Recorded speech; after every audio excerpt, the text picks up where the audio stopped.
নমস্কাৰ প্ৰিয় দৰ্শক সকলোকে সুপ্ৰভাত জনাইছোঁ লগতে জনমত চেনেললৈ আপোনাক স্বাগতম জনাইছোঁ।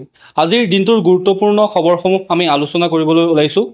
প্ৰথমটো খবৰ হৈছে খিলঞ্জীয়াৰ সুৰক্ষা, শিক্ষা, সংস্কৃতি, উন্নয়ন, ভূমিৰ অধিকাৰ, উদ্যোগ সকলো সামৰি মুখ্যমন্ত্ৰীৰ স্বাধীনতা দিৱসত ভাষণ প্ৰদান। ৰাজ্য চৰকাৰৰ খানাপাৰাৰ ৭৯ সংখ্যক স্বাধীনতা দিৱসৰ কাৰ্যসূচীৰ পৰা মুখ্যমন্ত্ৰী ডক্টৰ হিমন্ত বিশ্ব শৰ্মাই ৰাজ্যবাসীক সম্বোধন কৰে। ৰাজ্যৰ মুখ্যমন্ত্ৰী হিচাপে একেৰাহে পঞ্চমবাৰৰ বাবে ৰাজ্যবাসীক সম্বোধন কৰি মুখ্যমন্ত্ৰী ডক্টৰ শৰ্মাই তেওঁ ভাষণৰ আৰম্ভণিতে মহামানৱ মহাত্মা গান্ধীৰ লগতে প্ৰতিগৰাকী স্বাধীনতা সংগ্ৰামীসকলক সোঁৱৰণ কৰে। মহান স্বাধীনতা সংগ্ৰামী নবীন চন্দ্ৰ বৰদলৈয়ে লিখা দেশপ্ৰেমমূলক কবিতাও মুখ্যমন্ত্ৰীগৰাকীয়ে আওৰায়। তাৰ পাছতে তেওঁ স্বৰাজোত্তৰ কালৰ অসমৰ প্ৰথমগৰাকী মুখ্যমন্ত্ৰী ভাৰতৰত্ন গোপীনাথ বৰদলৈক স্মৰণ কৰে। লগতে তেওঁ কয় যে প্ৰথমগৰাকী মুখ্যমন্ত্ৰী হিচাপে দায়িত্বভাৰ লৈয়ে বিভিন্ন সমস্যাৰে ভাৰাক্ৰান্ত হৈ পৰা অসমখনক আধুনিক আৰু বিকশিত ৰাজ্য হিচাপে বা ৰাজ্যৰূপে নিৰ্মাণৰ সপোন দেখিছিল। পূব বংগীয় পমুৱা মুছলমানৰ প্ৰব্ৰজনে খিলঞ্জীয়াৰ মাজত জন্ম দিয়া শংকাৰ পৰিপ্ৰেক্ষিতত বৰদলৈয়ে থলুৱাৰ বাবে সুৰক্ষিত অসম নিৰ্মাণৰ বাবে কৰ্মযজ্ঞত নামি পৰিছিল। মাত্ৰ ৩ বছৰীয়া কাৰ্যকালতে গোপীনাথ বৰদলৈদেৱে খিলঞ্জীয়াৰ জাতি মাটি ভেটি সুৰক্ষিত কৰি আৰু অৰ্থনৈতিকভাৱে স্বাৱলম্বী হ'ব পৰা এখন অসমৰ বীজ সিঁচিছিল। পৰৱৰ্তী সময়ত গোপীনাথ বৰদলৈ ডাঙৰীয়াৰ আধৰুৱা সপোন বাস্তৱায়িত কৰাৰ দায়িত্ব বিষ্ণুৰাম মেধি ডাঙৰীয়াই কাণ পাতি লৈ ৰূপায়ণৰ কাৰ্যসূচী যুগুতাই তাক প্ৰতিফলিত কৰিছিল। মুছলিম লীগৰ প্ৰত্যক্ষ উচতনিত পমুৱা মুছলমানে মাটি দখল কৰাৰ বিপৰীতে দখলদাৰীসকলক উচ্ছেদ কৰিবলৈ মেধি ডাঙৰীয়াই অত্যন্ত দক্ষতাৰে আইনগত ব্যৱস্থা হাতত লৈছিল। মেধি ডাঙৰীয়াৰ প্ৰস্তাৱৰ অনুসৰি থলুৱা জনজাতীয় লোকসকলক ৰক্ষণাবেক্ষণ দিয়াৰ বাবে অসম ভূমি ৰাজহ আইন সংশোধন কৰি গ্ৰেজিং ৰিজাৰ্ভৰ পৰাও বেদখলকাৰীক উচ্ছেদ কৰাৰ কাম হাতত লোৱা হৈছিল। লগতে তেওঁ কয় যে মই অত্যন্ত গৌৰৱ অনুভৱ কৰোঁ ভাৰতৰত্ন গোপীনাথ বৰদলৈ আৰু লৌহমানৱ বিষ্ণুৰাম মেধিৰ দৰে আপোচবিহীন অসমীয়াই সুশোভিত কৰি যোৱা অসমৰ মুখ্যমন্ত্ৰীৰ গুৰুদায়িত্ব পালনৰ মই সুযোগ লাভ কৰিছোঁ। বন্দুকৰ শব্দত সূৰ্য উদয় হোৱা অসমত আমি শান্তিৰ কপৌ উৰুৱাইছোঁ। আমি অংগীকাৰ কৰিছিলোঁ যে অসমক দেশৰ 5খন বিকশিত ৰাজ্যৰ এখন হিচাপে গঢ়ি তুলিম। একালৰ বন্দুকৰ শব্দত সূৰ্য উদয় হোৱা অসমত আমি শান্তিৰ কপৌ উৰুৱাইছোঁ আৰু প্ৰগতিৰ ঢল বোৱাইছোঁ। লগতে অসমৰ উন্নয়নৰ বাবে প্ৰধানমন্ত্ৰী মোদীক ধন্যবাদ দিয়ে মুখ্যমন্ত্ৰীয়ে। প্ৰধানমন্ত্ৰী নৰেন্দ্ৰ মোদীক ধন্যবাদ জনাই ডক্টৰ শৰ্মাই কয় যে মাননীয় শ্ৰী মোদী ডাঙৰীয়াৰ দূৰদৰ্শী নেতৃত্বৰ বাবে ব্ৰহ্মপুত্ৰৰ ওপৰত স্থলপথ আৰু ৰেলপথত দেশৰ দীৰ্ঘতম বগীবিল দলং মুকলি হ'ল। দেশৰ দীৰ্ঘতম ফুলবাৰী দলঙৰ নিৰ্মাণৰ কাম তীব্ৰ গতিত চলি আছে। দেশৰ দ্ৰুততম বিকাশশীল ৰাজ্যত পৰিণত হয় অসম, এইবুলি তেওঁ মন্তব্য প্ৰকাশ কৰে। স্বাধীনতাৰ পিছৰ দশকবিলাকত ক্ৰমান্বয়ে নিশকতীয়া হ'বলৈ ধৰা অসমৰ অৰ্থনীতি আজি ঠন ধৰি উঠিছে। সম্প্ৰতি অসম দেশৰ তৃতীয় দ্ৰুততম বিকাশশীল ৰাজ্যলৈ পৰিগণিত হৈছে। থলুৱা উৎপাদনৰ ক্ষেত্ৰত অসমৰ GSDP 2020-21 বৰ্ষৰ তুলনাত 113% বৃদ্ধি হৈ 2025-26 বৰ্ষত 7.25 লাখ কোটি টকা হৈছেগৈ। লগতে 11,000ৰো অধিক উগ্ৰপন্থীক পুনৰ সংস্থাপনৰ কথাও উল্লেখ কৰে। 4 দশকৰ সন্ত্ৰাসজৰ্জৰ ভয়াৱহ পৰিৱেশৰ অৱসানেৰে ৰাজ্যৰ প্ৰায়বোৰ উগ্ৰপন্থী গোটে সন্ত্ৰাসবাদ ত্যাগ কৰি মূল সুঁতিলৈ উভতি আহিছে। 2021 চনৰ পৰা এতিয়ালৈকে প্ৰায় 11,000ৰো অধিক উগ্ৰপন্থীক পুনৰ সংস্থাপন প্ৰদান কৰি মূল ধাৰাত সংযুক্ত কৰা হৈছে বুলি তেওঁ মন্তব্য প্ৰদান কৰে। লগতে তেওঁ উল্লেখ কৰে উন্নত হৈছে ৰাজ্যৰ আভ্যন্তৰীণ শান্তি শৃংখলা। সম্প্ৰতি ৰাজ্যখনত আভ্যন্তৰীণ শান্তি শৃংখলা উল্লেখযোগ্যভাৱে উন্নত হৈছে। 2020 চনত ৰাজ্যত 1.21 লাখ গোচৰ পঞ্জীয়ন হোৱাৰ বিপৰীতে 2024 চনৰ শেষলৈ এই সংখ্যা 50,000লৈ হ্ৰাস পাইছে। লগতে ৰাজ্যত নিৰ্মাণ হৈছে শিক্ষা সংস্কৃতিৰ এক নতুন পৰিৱেশ। ৰাজ্যত শিক্ষা সংস্কৃতিৰ এক নতুন পৰিৱেশ নিৰ্মাণ হৈছে বুলি মুখ্যমন্ত্ৰীয়ে উল্লেখ কৰে। এখন আন্দোলনমুক্ত অসমত অসমৰ যুৱশক্তিয়ে এখন নতুন অসমৰ স্বপ্ন দেখিবলৈ আৰম্ভ কৰিছে। আমি গৌৰৱ অনুভৱ কৰোঁ নিউয়ৰ্ক টাইমছৰ দৰে বাতৰি কাকতে 2025 চনত বিশ্বৰ ভিতৰতে অসমক 4ৰ্থখন সৰ্বাধিক আকৰ্ষণীয় পৰ্যটকৰ ঠাই হিচাপে চিহ্নিত কৰিছে। লগতে 1,21,000 নিবনুৱাই লাভ কৰা চৰকাৰী চাকৰি সন্দৰ্ভতো তেওঁ মন্তব্য প্ৰদান কৰে। নিযুক্তিৰ ক্ষেত্ৰত চৰকাৰে এক নতুন মাইলৰ খুঁটি স্থাপন কৰিবলৈ সক্ষম হৈছে বুলি উল্লেখ কৰে। 1,21,240 গৰাকী যুৱক যুৱতীক যোৱা 4 বছৰত স্বচ্ছতা আৰু সম্পূৰ্ণ নিকা পদ্ধতিৰে নিয়োগ কৰি আমি অসমৰ যুৱশক্তিৰ মাজত এক নতুন আশাৰ সঞ্চাৰ কৰিবলৈ সক্ষম হৈছোঁ। অহা 10 অক্টোবৰৰ ভিতৰত আৰু কেইবা হাজাৰ যুৱক যুৱতীয়ে চৰকাৰী চাকৰিত যোগদান কৰিব। লগতে অসমীয়া জাতিৰ কৃষ্টি সংস্কৃতি জীয়াই ৰাখিবলৈ আৰম্ভ ডাঙৰ এখন যুদ্ধৰ বিষয়েও তেওঁ উল্লেখ কৰে। হীৰেন ভট্টাচাৰ্যৰ দেশ বুলিলে আদেশ নালাগে শীৰ্ষক কবিতা আওৰাই তেওঁ কয় যে সন্দেহযুক্ত লোকৰ আগ্ৰাসনৰ ফলত আজি আমাৰ ঘৰতে অসমীয়া জাতি নিথৰুৱা হ'বলৈ ধৰিছে। নামনি অসম আৰু মধ্য অসমত আগ্ৰাসনৰ সম্পূৰ্ণৰূপে স্বীকাৰ হোৱাৰ পাছত এতিয়া এই অচিনাকি লোকসকলে উজনি অসম আৰু উত্তৰ অসমলৈ আগ্ৰাসী ভূমিকা আগবঢ়াই নিছে। আমাৰ চৰকাৰে জাতি মাটি ভেটিৰ প্ৰতি আমাৰ নিৰন্তৰ আস্থাক আমি স্বীকাৰ কৰি আমি অসমীয়া জাতিৰ কৃষ্টি সংস্কৃতি জীয়াই ৰাখিবলৈ আমি এখন ডাঙৰ যুদ্ধ আৰম্ভ কৰিছোঁ। যোৱা সময়ছোৱাত আমাৰ চৰকাৰে 1,20,000 বিঘা ভূমি বেদখলমুক্ত কৰি এক প্ৰকাৰে অভিলেখ সৃষ্টি কৰিছে বুলিও তেওঁ ভাষণত উল্লেখ কৰে। লগতে তেওঁ কয় যে অসমত আত্মপ্ৰকাশ কৰিছে কেইবাবিধো জেহাদে। অসমত কেইবাবিধো জেহাদে আত্মপ্ৰকাশ কৰিছে। লাভ জেহাদ, লেণ্ড জেহাদৰ দৰে বিভিন্ন ঘটনাৰাজিয়ে আজি আমাক আমনি কৰিছে। চৰকাৰে বুঢ়াচাপৰিৰ পৰা উৰিয়ামঘাটলৈ, গৰুখুটিৰ পৰা গোৱালপাৰালৈ এক বিশাল উচ্ছেদ অভিযান চলাই আছে বুলি তেওঁ ভাষণত উল্লেখ কৰে। লগতে বিধানসভাৰ আসনৰ পুনৰ নিৰ্ধাৰণ, সত্ৰৰ ভূমি বেদখলমুক্তকৰণ সন্দৰ্ভতো তেওঁ মন্তব্য প্ৰদান কৰে। বিধানসভাৰ আসনসমূহ পুনৰ নিৰ্ধাৰণে আমাৰ বহু দশকলৈ অসমখনক খিলঞ্জীয়াৰ কৰি ৰাখিব। অসমৰ জাতীয় জীৱন, ভাষা তথা কলা সংস্কৃতিৰ ক্ষেত্ৰখনলৈ ৰাজ্যৰ সত্ৰসমূহৰ অমূল্য ভূমিকা আছে। সত্ৰভূমি বেদখলকাৰীৰ পৰা মুক্ত কৰাৰ বাবে আমি অসম সত্ৰ আয়োগ গঠন কৰিছিলোঁ। ঐতিহাসিক পবিত্ৰ বৰদোৱাৰ থানৰ পৰা বেদখলকাৰীক সম্পূৰ্ণৰূপে উচ্ছেদ কৰিছোঁ। লগতে NCERTত স্থান লাভ কৰিছে অসম বুৰঞ্জীয়ে। এই সন্দৰ্ভতো তেওঁ মন্তব্য প্ৰদান কৰে। NCERTৰ পাঠ্যক্ৰমত অসম বুৰঞ্জীৰ সন্নিৱিষ্ট কৰি কেন্দ্ৰীয় চৰকাৰে অসমক সন্মানিত কৰিছে। মই অসমবাসী ৰাইজক প্ৰতিশ্ৰুতি দিওঁ যে NCERTৰ পাঠ্যক্ৰমত যি দুটা শব্দৰ সংশোধনৰ প্ৰয়োজন আছে তাৰ বিষয়ে আমি কাম হাতত ল'ম আৰু সেই সংশোধনীও আমি নিশ্চিতভাৱে সন্নিৱিষ্ট কৰিম। লগতে অসমৰ মহান বীৰসকললৈ শ্ৰদ্ধা আৰু সন্মান জনাই তেওঁ মন্তব্য প্ৰদান কৰে। বিহু ঝুমুৰৰ দৰে বাগৰুম্বাকো লৈ যোৱা হ'ব ৰাষ্ট্ৰীয় পৰ্যায়লৈ বুলি তেওঁ মন্তব্যত উল্লেখ কৰে। লগতে অসমত আৰম্ভ হোৱা ঔদ্যোগিক আন্দোলনৰ বিষয়ে, মেডিকেল শিক্ষাকে ধৰি উচ্চ শিক্ষাৰ ক্ষেত্ৰত আগবঢ়াৰ কথা, লগতে কেৰেলা, তামিলনাডুত কাম কৰা যুৱকৰ কথা উল্লেখ কৰি অসমৰ যুৱশক্তিৰ বাবে অসমত উদ্যোগীকৰণৰ প্ৰয়োজন বুলিও মন্তব্য প্ৰদান কৰে। আজিৰ দিনটোত মুখ্যমন্ত্ৰীজনে পতাকা উত্তোলনৰ পিছত কৰা গুৰুত্বপূৰ্ণ ভাষণৰ চমু অংশ আপোনালোকৰ ওচৰত আগবঢ়ালোঁ। এতিয়া আহিছোঁ আমি পৰৱৰ্তী খবৰলৈ। কাৰ আশীৰ্বাদত বলিয়ান RS Gandhi and company. Karbi পাহাৰত মুকলিকৈ চলাই আছে অবৈধ শিলৰ কোৱাৰী।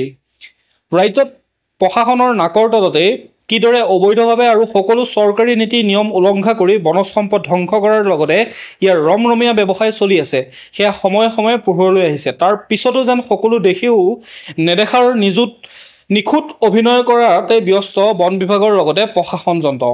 নগাঁও জিলাৰ সীমান্তৰ কাৰ্বি আংলং জিলাৰ পাৰকোহ পাহাৰৰ ৰেঞ্জৰ পানীমূৰাত চলিচিং ব্ৰাদাৰ্ছে চলাই থকা শিলৰ কোৱাৰীৰ ৰমৰমীয়া ব্যৱসায়ে ইয়াৰ এক অন্যতম জ্বলন্ত উদাহৰণ। পানীমূৰাত প্ৰাকৃতিক সৌন্দৰ্য, ইয়াৰ পাৰিপাৰ্শ্বিকতাক সম্পূৰ্ণ অৱজ্ঞা কৰি চলাই থকা এই শিলৰ কোৱাৰীয়ে প্ৰমাণ কৰে যে প্ৰশাসন যন্ত্ৰৰ বৰমূৰীয়া ৰাজনৈতিক নেতাৰ সৈতে মিতিৰ চলাই থকা শিলৰ কোৱাৰীৰ সাম্ৰাজ্যৰ অবৈধ কাম কাজ। মন কৰিবলগীয়া কথাটো হ'ল যে গোলকীয় উষ্ণতা, জলবায়ুৰ পৰিৱৰ্তনৰ বাবে চৰকাৰে সেউজ প্ৰাকৃতিক পৰিৱেশ সংৰক্ষণত গুৰুত্ব প্ৰদান কৰি আহিছে। তেনে সময়তে কাৰ্বি আংলং জিলাৰ পানীমূৰাত পৰিৱেশ সুৰক্ষাৰ অনুমতি পত্ৰ অবিহনে দিল্লীৰ অনিমেষ কাপুৰ আৰু জাগিৰোডৰ RS গান্ধীৰ নামত সিং ব্ৰাদাৰ্ছে কাৰ্বি পাহাৰ ধ্বংস কৰি অবৈধভাৱে মুকলিকৈয়ে বিশাল শিলৰ কোৱাৰী চলাই আছে। এই সকলোবোৰ দিনৰ পোহৰতে সকলোৰে চকুৰ সন্মুখত চলি আহিছে যদিও ইয়াক উচ্ছেদ কৰিবলৈ কাৰো সাহস হোৱা নাই। সেয়ে প্ৰশ্ন হয়, কাৰ আশীৰ্বাদত, কোন ক্ষমতাশালীৰ ক্ষমতাৰ বলত বলিয়ান হৈ অনিমেষ কাপুৰ, RS গান্ধীয়ে এইদৰে সেউজ পাহাৰ ধ্বংস কৰাত হাত উজান দিছে। এতিয়া হৈছোঁ আমি পৰৱৰ্তী খবৰলৈ। বাক্সাত 2067টা পৰিয়ালক এবিঘাকৈ মাটি পট্টা প্ৰদান BTR চৰকাৰৰ। 1952 চনৰ বাক্সা জিলাৰ ভাৰত ভূটান সীমান্তৰ A, B আৰু C ব্লকত তদানীন্তন মুখ্যমন্ত্ৰী বিষ্ণুৰাম মেধিয়ে সংস্থাপিত কৰিছিল বানে ভগা ৰাইজক। বছৰ বছৰ অতিক্ৰম কৰাৰ পিছতো বৃহত্তৰ অঞ্চলটোৰ ৰাইজে লাভ কৰা নাছিল মাটিৰ অধিকাৰ, কিন্তু এইবাৰ দেশৰ ৭৯ সংখ্যক স্বাধীনতা দিৱসৰ প্ৰাকক্ষণত অঞ্চলটোৰ ৰাইজে লাভ কৰিলে মাটিৰ পট্টা। বাক্সা জিলাৰ বাক্সা ৰাজহ চক্ৰৰ অন্তৰ্গত এ, বি আৰু চি ব্লকৰ ২৬৭টা পৰিয়ালক এবিঘাকৈ মাটিৰ পট্টা প্ৰদান কৰে BTR চৰকাৰে। BTC পৰিষদৰ মুখ্য কাৰ্যবাহী সদস্য প্ৰমোদ বড়ো, ৰাজহ বিভাগৰ কাৰ্যবাহী সদস্য ৰঞ্জিত বসুমতাৰী, মীন বিভাগৰ কাৰ্যবাহী সদস্য ৰাকেশ ব্ৰহ্মৰ উপস্থিতিত আনুষ্ঠানিকভাৱে মাটিৰ পট্টা প্ৰদান কৰে। উল্লেখযোগ্য যে আজিৰ দিনটোত বাক্সা জিলাৰ এ, বি, চি ব্লকৰ ৰাইজৰ বাবে স্মৰণীয় দিন হিচাপে বিবেচিত হ'ব। এতিয়া আহিছোঁ আমি পৰৱৰ্তী খবৰলৈ। গুৱাহাটী যান বাহন আৰক্ষীয়ে আকৌ পৰিধান কৰিব লাগিব বগা ইউনিফৰ্ম। গুৱাহাটী যান বাহন আৰক্ষীয়ে আকৌ পৰিধান কৰিব বগা ইউনিফৰ্ম। স্বাধীনতা দিৱসৰ দিনাই এই নিৰ্দেশনা ট্ৰেফিক DCPৰ। শনিবাৰৰ পৰা বগা সাজ পৰিধান কৰিব গুৱাহাটী যান বাহন আৰক্ষীয়ে। বিভিন্নজনৰ সৈতে কৰা এই আলোচনাৰ অন্তত এই সিদ্ধান্ত গ্ৰহণ কৰা হয়। বিভিন্ন সংস্থা, পথ সুৰক্ষা বিশেষজ্ঞ, ৰাইজৰ পৰামৰ্শ মতে এই সিদ্ধান্ত গ্ৰহণ কৰা হয়। বহুতে মত প্ৰকাশ কৰে যে বগা পোছাকৰ সপক্ষে, কাৰণ বগা পোছাক অধিক দৃশ্যমান, সুৰক্ষিত আৰু সুবিধাজনক বুলি বহুতে মন্তব্য প্ৰকাশ কৰে। এতিয়া আহিছোঁ ৰাষ্ট্ৰীয় গুৰুত্বপূৰ্ণ খবৰসমূহলৈ। লালকিল্লাত পতাকা উত্তোলন কৰি দেশবাসীক সম্বোধি কি ক'লে প্ৰধানমন্ত্ৰী মোদীয়ে?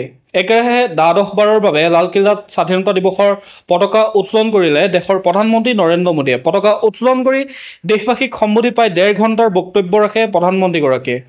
বিকাশ আৰু প্ৰতিৰক্ষাৰ ক্ষেত্ৰত ভাৰতৰ প্ৰভুত্বক লৈ দেশৰ গৌৰৱগাথা বিশ্ববাসীৰ সন্মুখত দাঙি ধৰে তেওঁ। লালকিল্লাৰ পৰা দেশবাসীক সম্বোধন কৰি প্ৰধানমন্ত্ৰীয়ে কয় যে স্বাধীনতাৰ এই মহাপৰ্ব ১৪০ কোটি জনগণৰ পৰ্ব। স্বাধীনতাৰ মহাপৰ্ব সামূহিক সংকল্পৰ পৰ্ব। সংবিধান প্ৰণেতাসকলক আজি প্ৰণাম জনাইছোঁ। ২৮০টাতকৈ অধিক ধাৰাক বিলুপ্ত কৰা হ'ল। প্ৰকৃতিয়ে আমাৰ সকলোৰে পৰীক্ষা লৈ আছে। বিগত কিছুদিন ধৰি প্ৰকৃতিয়ে প্ৰাকৃতিক বিপদৰ সৈতে আমি যুঁজিবলগীয়া হৈছে। কেন্দ্ৰ আৰু ৰাজ্য চৰকাৰে মিলি পুনৰ গঠনৰ কামত আমি আগবাঢ়িছোঁ। অপাৰেশ্যন সিন্দুৰৰ প্ৰতিগৰাকী বীৰ যোদ্ধালৈ চেলুট জনাইছোঁ। শত্ৰুক কল্পনা কৰিব নোৱাৰা শাস্তি প্ৰদান কৰা হৈছে। পেহেলগামত ধৰ্মৰ ভিত্তিত নিৰীহ লোকক হত্যা কৰা হ'ল। অপাৰেশ্যন সিন্দুৰ পেহেলগামৰ আক্ৰোশৰ প্ৰতিফলন আছিল। আমি এতিয়া পৰমাণু আক্ৰমণৰ ভাবুকিক সহ্য নকৰোঁ। অপাৰেশ্যন সিন্দুৰত দেশৰ সেনা বাহিনীৰ বীৰত্বৰ কথা সুঁৱৰি প্ৰধানমন্ত্ৰীগৰাকীয়ে কয় যে সন্ত্ৰাসবাদীৰ ঘাটিক মাটিত মিহলি কৰি দিছে সেনাই। তেজ আৰু পানী একেলগে ববলৈ দিয়া নহ'ব। সিন্ধু জল চুক্তিৰ এক পক্ষ আছিল, অন্যায়পূৰ্ণ আছিল। ভাৰতৰ নৈৰ পানীয়ে শত্ৰুপক্ষৰ খেতি সমৃদ্ধ কৰিছিল। এয়া কেতিয়াও সম্ভৱ হ'ব নোৱাৰে। ভাৰতৰ নৈ আৰু পানীৰ ওপৰত কেৱল ভাৰতৰ অধিকাৰ, কৃষকৰ অধিকাৰ আছে। সিন্ধু জল চুক্তি আমি কেতিয়াও মানি ল'ব নোৱাৰোঁ। ৰাষ্ট্ৰৰ স্বাৰ্থৰ বাবে এই চুক্তি আমি মানি নলওঁ। আত্মসন্মানৰ স্বাৰ্থত আমি আত্মনিৰ্ভৰ হ'ব লাগিব। অপাৰেশ্যন সিন্দুৰত আত্মনিৰ্ভৰ ভাৰতৰ প্ৰতিফলন ঘটিছে। আত্মনিৰ্ভৰতা বিকশিত ভাৰতৰ আধাৰ। ভাৰত আত্মনিৰ্ভৰ নহ'লে অপাৰেশ্যন সিন্দুৰৰ দৰে অপাৰেশ্যন সফল নহ'লহেঁতেন। প্ৰধানমন্ত্ৰী মোদীয়ে ভাষণত ছেমিকণ্ডাক্টৰৰ প্ৰসংগও স্থান পায়। তেওঁ কয় যে এই বছৰৰ শেষত মেড ইন ইণ্ডিয়া চিপ বজাৰত উপলব্ধ হ'ব। শক্তি খণ্ডৰ ক্ষেত্ৰত ভাৰতৰ আত্মনিৰ্ভৰ হোৱাটো অতি প্ৰয়োজনীয়। ৫০ বছৰ পূৰ্বে ছেমিকণ্ডাক্টৰৰ ফাইল থমকি ৰৈছিল। সৌৰশক্তি ব্যৱহাৰ বিগত ১১টা বৰ্ষত ৩০% বৃদ্ধি পাইছে। পৰমাণু শক্তি খণ্ডতো ভাৰত আগবাঢ়িবলৈ লৈছে। 10টা নতুন পৰমাণু শক্তি প্ৰকল্পৰ কাম চলি আছে। ২০৪৭ চনলৈকে 10 গুণ অধিক শক্তি উৎপাদনৰ দিশে আগবাঢ়িছে দেশ। শুভাংশু শুক্লাৰ সফলতাকো প্ৰশংসা কৰে প্ৰধানমন্ত্ৰীয়ে। মেড ইন ইণ্ডিয়া ফাইটাৰ জেটৰ ইঞ্জিন আমি প্ৰস্তুত কৰিব লাগিব। নৱপ্ৰজন্মৰ সামৰ্থ্যৰ ওপৰত মই বিশ্বাসী। ছ'লাৰ পেনেল, ইলেক্ট্ৰনিক বাহন নিৰ্মাণত আমি আত্মনিৰ্ভৰশীল হ'ব লাগিব। সমগ্ৰ বিশ্বতে ভাৰতৰ UPR ব্যৱস্থাক প্ৰশংসা কৰা হৈছে। আমাৰ শক্তি আৰু সামৰ্থ্য আছে। মুদ্ৰা যোজনাৰ জৰিয়তে আত্মনিৰ্ভৰতা বৃদ্ধি পাইছে। মহিলা আত্মসহায়ক গোটে সফলতাৰে আগবাঢ়িছে। আজি মহিলাৰ দ্বাৰা উৎপাদিত খেল সামগ্ৰীয়ে বিশ্বৰ বজাৰ দখল কৰিছে। বিশ্বৰ বজাৰত আমাৰ সামৰ্থ্য আমি দেখুৱাব লাগিব। প্ৰতিটো ক্ষেত্ৰতে আমি আত্মনিৰ্ভৰশীল হ'ব লাগিব। দাম কম কিন্তু শক্তি অধিক, এই বাৰ্তাৰে আমি আগবাঢ়িব লাগিব। দেশৰ ভাগ্য সলনি কৰাৰ ক্ষেত্ৰত সকলো উজাৰি দিয়ক। চাইবাৰ সুৰক্ষাৰ পৰা AI প্ৰযুক্তিলৈকে সকলো আমাৰ নিজৰ হওক। ক্ষুদ্ৰ ব্যৱসায়ীসকলকো আত্মনিৰ্ভৰতাৰ মন্ত্ৰৰে আগবাঢ়িবলৈ আহ্বান জনায়। ভোকেল ফৰ লোকেল মূল মন্ত্ৰ হিচাপে লৈ আগবাঢ়িব লাগিব। অনাৱশ্যক আইন বিলুপ্তি ঘটোৱা হ'ব। এইবাৰ দীপাৱলীত বৃহৎ উপহাৰ আপোনালোকক দিয়া হ'ব। নতুন GST প্ৰক্ৰিয়া শীঘ্ৰেই আপোনালোকৰ বাবে লৈ অহা হ'ব। GSTৰ ওপৰত সমীক্ষা হোৱাটো প্ৰয়োজনীয় আছিল। ইয়াৰ ফলত নাগৰিকৰ কৰৰ বোজা হ্ৰাস পাব, অত্যাৱশ্যকীয় বহু সামগ্ৰীৰ মূল্য হ্ৰাস পাব। নৱপ্ৰজন্মৰ বাবে আজি এটা বিশেষ দিন। 1 লাখ কোটিৰ নতুন আঁচনি আজিৰ পৰা আমি আৰম্ভ কৰিম। প্ৰধানমন্ত্ৰী বিকশিত ভাৰত ৰোজগাৰ আঁচনি আজিৰে পৰা আৰম্ভ কৰা হ'ব। 3.5 কোটি যুৱক যুৱতীয়ে ইয়াৰ জৰিয়তে উপকৃত হ'ব। আজি ভাৰত মৎস্য উৎপাদনত বিশ্বৰ 2য় স্থান দখল কৰিবলৈ সক্ষম হৈছে। লগতে কৃষি বীমা যোজনাৰ জৰিয়তে উপকৃত হৈছে দেশৰ কৃষক। ভাৰতৰ কৃষক, পশুপালক, মৎস্য উৎপাদনকাৰীক প্ৰাথমিকতা দিয়া হ'ব। কৃষক বিৰোধী নীতিৰ বিৰুদ্ধে মোদী সদায় গড় হৈ থিয় হৈ থাকিব। দলিত বঞ্চিতৰ বাবে চৰকাৰে সকলো সময়তে কাম কৰি আছে। 10 কোটি লোকে দৰিদ্ৰ সীমাৰেখাৰ পৰা ওলাই আহিছে, এনেদৰে কয় প্ৰধানমন্ত্ৰী মোদীয়ে। এতিয়া আহিছোঁ পৰৱৰ্তী খবৰলৈ। 14,000 ফুট উচ্চতাত সম্পন্ন ঐতিহাসিক ত্ৰিৰংগা যাত্ৰা। ভাৰতীয় সেনাৰ গজৰাজ কৰ্পছে ত্ৰিৰংগা যাত্ৰাৰ কাৰ্যসূচীৰে উদযাপন কৰিলে দেশৰ 79তম স্বাধীনতা দিৱস। সাগৰ পৃষ্ঠৰ পৰা 14,000 ফুট উচ্চতাত ভাৰত চীন সীমান্তৰ পশ্চিম অৰুণাচল প্ৰদেশৰ টাৱাঙত পৰিলক্ষিত হয় দেশপ্ৰেম আৰু দলীয় কামৰ অপূৰ্ব মিলন। ভাৰতীয় সেনাৰ গজৰাজ কৰ্পছে সোনাৰ আগবাৰ্তি অঞ্চলত ত্ৰিৰংগা যাত্ৰা কাৰ্যসূচীৰে উদযাপন কৰে দেশৰ 79সংখ্যক স্বাধীনতা দিৱস। টাৱাং জিলাৰ সহ আয়ুক্ত ফুটান ৱাংচুৰ নেতৃত্বত প্ৰশাসনে স্থানীয় জনতাক এই অনুষ্ঠানত অংশগ্ৰহণ কৰিবলৈ আহ্বান জনায়, যি অনুষ্ঠানৰ গুৰি ধৰিছিল ভাৰতীয় সেনাই। সাৰনাথ বাৰাণসীস্থিত কেন্দ্ৰীয় উচ্চ তিব্বতী অধ্যয়নৰ প্ৰতিষ্ঠানৰ 23গৰাকী ছাত্ৰ-ছাত্ৰী আৰু এজন শিক্ষকেও নিজৰ দেশপ্ৰেমক অনুভৱ কৰিবলৈ এই ত্ৰিৰংগা যাত্ৰাত অংশগ্ৰহণ কৰিছিল। এতিয়া আহিছোঁ আমি পৰৱৰ্তী খবৰলৈ। শত্ৰুক দিব কচুকটা, আহি আছে সুদৰ্শন চক্ৰ। নিজাববীয়া অতি শক্তিশালী প্ৰতিৰক্ষা ব্যৱস্থা গঢ়ি তোলাৰ উদ্দেশ্য আগত ৰাখি প্ৰধানমন্ত্ৰী মোদীয়ে মুকলি কৰিছে এক আঁচনি, যাৰ নাম মিছন সুদৰ্শন চক্ৰ। আজি দেশৰ 79তম স্বাধীনতা দিৱস। লালকিল্লাত দিয়া স্বাধীনতা দিৱসৰ ভাষণত প্ৰধানমন্ত্ৰী নৰেন্দ্ৰ মোদীয়ে আগন্তুক দশকবোৰত ভাৰতৰ ৰাষ্ট্ৰীয় নিৰাপত্তা ব্যৱস্থা শক্তিশালী কৰাৰ লক্ষ্যৰে অভিলাষী সুদৰ্শন চক্ৰ অভিযানৰ কথা ঘোষণা কৰে। আত্মনিৰ্ভৰশীলতাৰ ওপৰত গুৰুত্ব আৰোপ কৰি প্ৰধানমন্ত্ৰী মোদীয়ে কয় যে 2035 চনৰ ভিতৰত দেশখনে ভগৱান শ্ৰীকৃষ্ণৰ সুদৰ্শন চক্ৰৰ পৰা প্ৰেৰণা লৈ নিৰাপত্তা আন্তঃগাঁথনি সম্প্ৰসাৰণ, শক্তিশালী আৰু আধুনিকৰণ কৰিব বিচাৰিছে। অহা 10 বছৰত অৰ্থাৎ 2035 চনৰ ভিতৰত মই এই ৰাষ্ট্ৰীয় নিৰাপত্তাৰ ঢালখন সম্প্ৰসাৰণ, শক্তিশালী আৰু আধুনিকৰণ কৰিব বিচাৰিছোঁ। ভগৱান শ্ৰীকৃষ্ণৰ পৰা প্ৰেৰণা লৈ আমি সুদৰ্শন চক্ৰৰ পথ বাছি লৈছোঁ। জাতিটোৱে আৰম্ভ কৰিব সুদৰ্শন চক্ৰ অভিযান। আমাৰ যুৱ প্ৰজন্মৰ প্ৰতিভাক ব্যৱহাৰ কৰি এই সমগ্ৰ আধুনিক ব্যৱস্থাটো ভাৰততে গৱেষণা, বিকাশ আৰু তৈয়াৰ কৰা উচিত। এই শক্তিশালী ব্যৱস্থাই কেৱল সন্ত্ৰাসবাদী আক্ৰমণক প্ৰতিহত কৰাই নহয়, সন্ত্ৰাসবাদৰ ওপৰতো এক মোক্ষম আঘাত হানিব বুলি প্ৰধানমন্ত্ৰীগৰাকীয়ে মন্তব্য কৰে। এতিয়া আহিছোঁ আন্তঃৰাষ্ট্ৰীয় গুৰুত্বপূৰ্ণ খবৰলৈ। ট্ৰাম্পে আলাস্কালৈ উৰা মাৰিলে। পুটিনৰ সৈতে শুকুৰবাৰে সাক্ষাৎ ট্ৰাম্পৰ। ৰাছিয়ান নেতাই খেলিমেলি নকৰে বুলিও মন্তব্য প্ৰদান কৰে। 4 বছৰৰ পিছত প্ৰথমবাৰৰ বাবে ৰাছিয়াৰ ৰাষ্ট্ৰপতি ভ্লাদিমিৰ পুটিনৰ সৈতে দেখা কৰিবলৈ মাৰ্কিন ৰাষ্ট্ৰপতি ডোনাল্ড ট্ৰাম্পে শুকুৰবাৰে 7 ঘণ্টীয়া উৰণৰ বাবে এয়াৰফ'ৰ্চ ওৱানত উঠিছে। উৰা মৰাৰ কেইঘণ্টামানৰ আগতে ট্ৰাম্পে কৈছিল যে তেওঁ বিশ্বাস কৰে পুটিনে ইউক্ৰেইনত শান্তি স্থাপন কৰিব বিচাৰে আৰু আজি সাক্ষাৎকাৰত তেওঁ কোনো ধৰণৰ খেলিমেলি নকৰে। আমি জানিম। প্ৰথম 2-3 মিনিটৰ ভিতৰত বিগত বৃহস্পতিবাৰে হোৱাইট হাউচত সাংবাদিকসকলক ট্ৰাম্পে কৈছিল যে আমি জানিম সকলোৰে স্থিতি ক'ত। মই প্ৰথম 2, 3, 4 বা 5 মিনিটৰ ভিতৰতে গম পাম যে এই বৈঠক ভাল হ'ব নে বেয়া হ'ব। যদি বেয়া হয় ই অতি সোনকালে শেষ হ'ব, যদি ভাল হয় আমি ভৱিষ্যতে শান্তি স্থাপনৰ কথা আলোচনা কৰিম। লগতে ট্ৰাম্পে কয় যে যিয়ে দীৰ্ঘদিন ধৰি যুদ্ধখন হ'বই নালাগিছিল বুলি যুক্তি দি আহিছে, তেওঁ কয় যে তেওঁ ৰাষ্ট্ৰপতি যদি নহ'লেহেঁতেন তেন্তে পুটিনে সমগ্ৰ ইউক্ৰেইনে দখল কৰি ল'লেহেঁতেন।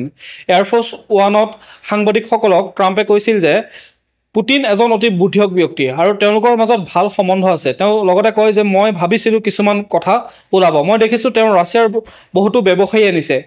ই এটা ভাল খবৰ, কিয়নো তেওঁলোকে আমাৰ সৈতে ব্যৱসায় কৰিব বিচাৰে, কিন্তু যুদ্ধ বন্ধ নহ'লে তেওঁলোকৰ লগত আমি ব্যৱসায় কৰিব নোৱাৰোঁ, এই বুলিও ট্ৰাম্পে মন্তব্য প্ৰদান কৰে। আজিৰ দিনটোৰ গুৰুত্বপূৰ্ণ খবৰসমূহ আছিল ইমানেই। যদি আপোনালোকে এতিয়াও আমাৰ চেনেলটো ছাবস্ক্ৰাইব কৰা নাই তেতিয়াহ'লে চেনেলটো ছাবস্ক্ৰাইব কৰি ল'ব, লগতে নটিফিকেশ্যন বেল আইকনটো প্ৰেছ কৰি ল'ব এনেধৰণৰ গুৰুত্বপূৰ্ণ নিউজৰ আপডেটসমূহ ডেইলি পাই থাকিবৰ কাৰণে। ধন্যবাদ।